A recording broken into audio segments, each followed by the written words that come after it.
Shalom, selamat malam pemirsa dimanapun berada. Malam hari ini kita akan merenungkan firman Tuhan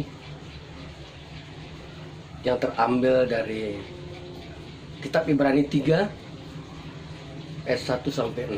Namun sebelum kita masuk dalam pembacaan firman, mari kita satu dalam doa, kita berdoa. Terpujilah Engkau Bapa di surga, dengan segala kemurahan hati dan penyertaan-Mu Bapa, sehingga kami bisa dapat melayani Engkau dengan baik dan benar. Dalam kekurangan serta keterbatasan kami Tuhan, kami tampil dalam kekurangan kami untuk mewartakan firman-Mu. Bersabdalah Bapa, karena anak-Mu telah siap untuk mendengarkannya. Dalam nama Tuhan kami Yesus Kristus, Bapa dan Juru Selamat, kami berdoa kepada-Mu di surga. Amin. Pemirsa yang dikasihi oleh Tuhan Yesus Kristus, pembacaan kita malam hari ini terambil dari kitab Ibrani pasal ketiga ayat 1 sampai dengan 6 yang mengatakan, Yesus lebih tinggi dari Musa. Sebab itu, hai saudara-saudara yang kudus, yang mendapat bagian dalam panggilan surgawi, pandanglah kepada Rasul dan Imam besar yang kita akui, yaitu Yesus, yang setia kepada Dia yang telah menetapkannya, sebagaimana Musa pun setia dalam segenap rumahnya. Sebab ia dipandang layak mendapat kemuliaan lebih besar daripada Musa. Sama seperti ahli bangunan lebih dihormati daripada rumah yang dibangunnya. Sebab setiap rumah dibangun oleh seorang ahli bangunan, tetapi ahli bangunan segala sesuatu ialah Allah. Dan Musa memang setia dalam segenap rumah Allah sebagai pelayan untuk memberi kesaksian tentang apa yang akan diberitakan kemudian. Tetapi Kristus setia sebagai anak yang mengepalai rumahnya, dan rumahnya ialah kita. Jika kita sampai pada akhirnya teguh berpegang pada kepercayaan dan pengharapan yang kita megahkan. Demikian firman Tuhan. Jemaat Tuhan dimanapun berada, surat Ibrani ini ditujukan kepada orang-orang Kristen asal Yahudi yang menetapkan iman mereka kepada Kristus. Pergumulan jemaat mula-mula ini, terutama yang berlatar belakang Yudaisme, ialah memahami hubungan iman Yudaisme mereka dulu dengan iman mereka kepada Kristus sekarang. Mereka harus mengerti bahwa seluruh isi iman dan ibadah Perjanjian Lama adalah bayang-bayang dari Kristus. Setiap orang percaya diutus dan disuruh melaksanakan tugas rasuli dan imamat. Dipanggil untuk memberitakan dan menyaksikan Injil. Inilah panggilan surgawi bagi mereka yang sudah menjadi milik Kristus. Perjumpaan dengan Yesus itu berlaku kepada siapa saja, di mana saja, dan kapan saja. Di dalam Yesus, Allah telah menyatakan dirinya. Tugas selanjutnya membangun persekutuan dan memberitakan persekutuan itu. Persekutuan ini terdiri dari seluruh suku bangsa tanpa membeda-bedakan latar belakang maupun asal-usul mereka. Dan mereka menjadi satu keluarga, yaitu anak-anak Tuhan. Persekutuan ini diutus melakukan tugas diakonia, sebagaimana Yesus sudah melakukannya. Jemaat Tuhan dimanapun berada,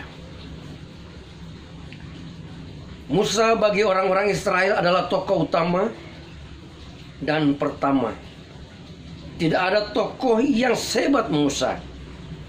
Bagi mereka Musa adalah tokoh yang luar biasa. Melalui Musa Allah membangun suatu umat pilihan, yaitu bangsa Israel. Namun Kristus jauh lebih besar dari Musa.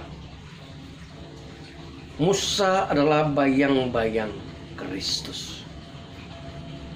Sebab persekutuan yang dibangun di atas Kristus adalah persekutuan yang Allah inginkan menjadi tempat kehadirannya.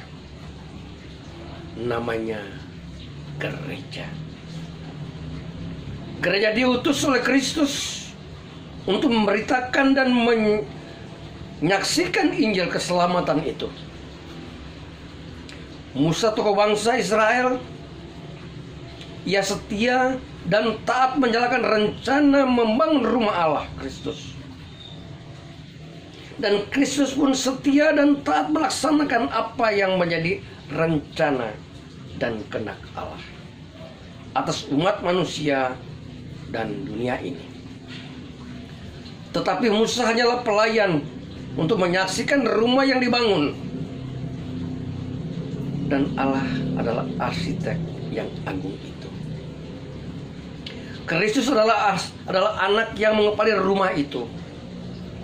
Ia adalah anak Allah yang menjadi Tuhan dan juru selamat umat manusia dan dunia ini. Jemaat Tuhan yang diberkati,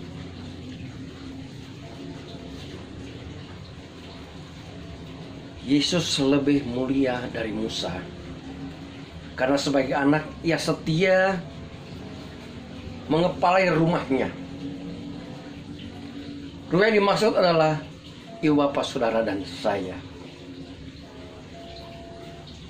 yang teguh berpegang pada kepercayaan dan pengharapan yang kita megahkan.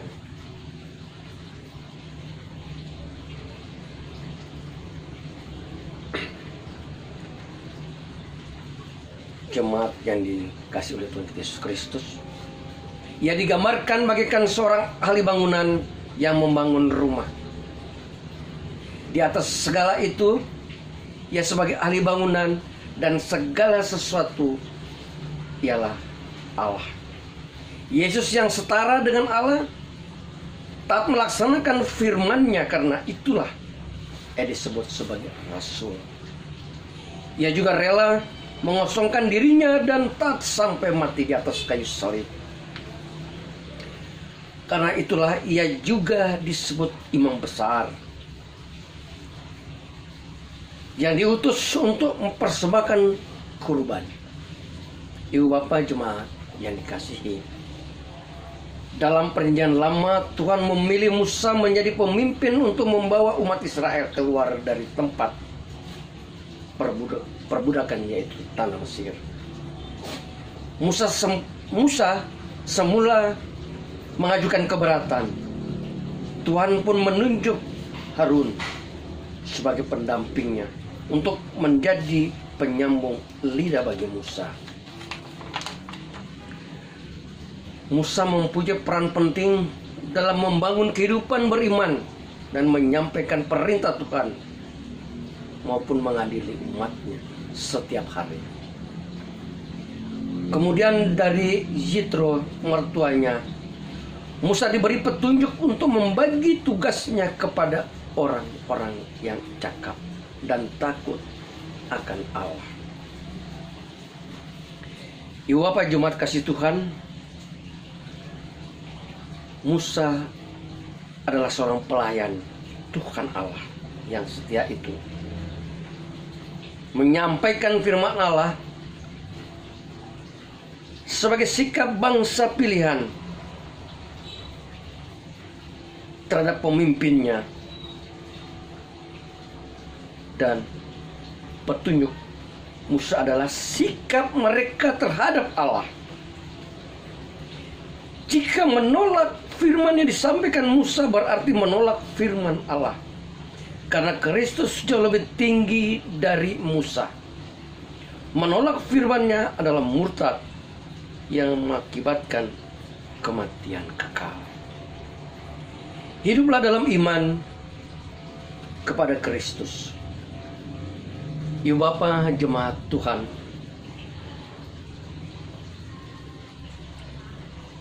mampukah pola kepemimpinan bersama yang biasa kita sebut sinodal sudah ada sejak awal mula umat Tuhan dibentuk.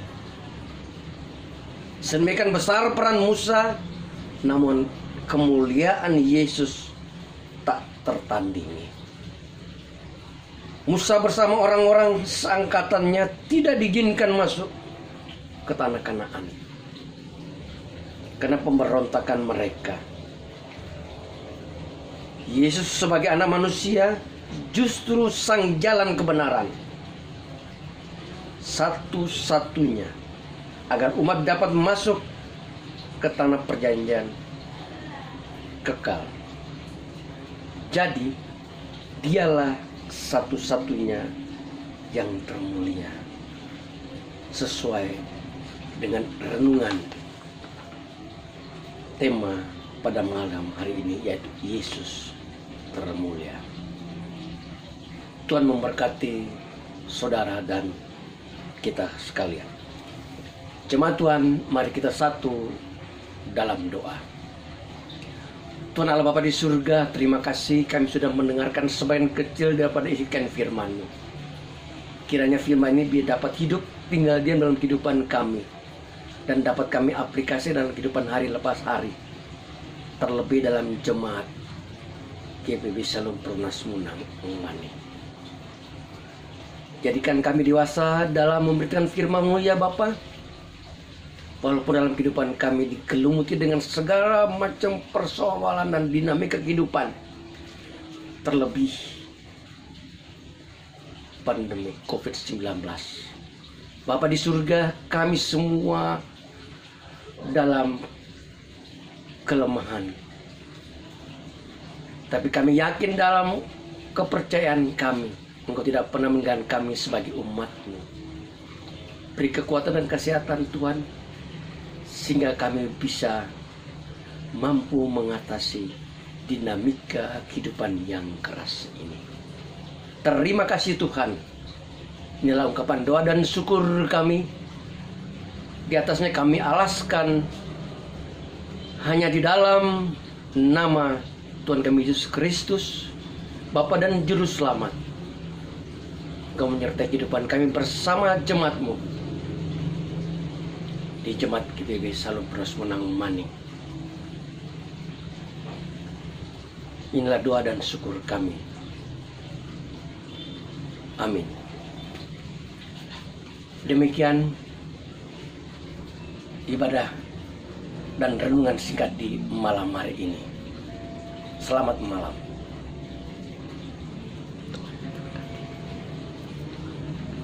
Tuhan memberkati kita semua. Amin.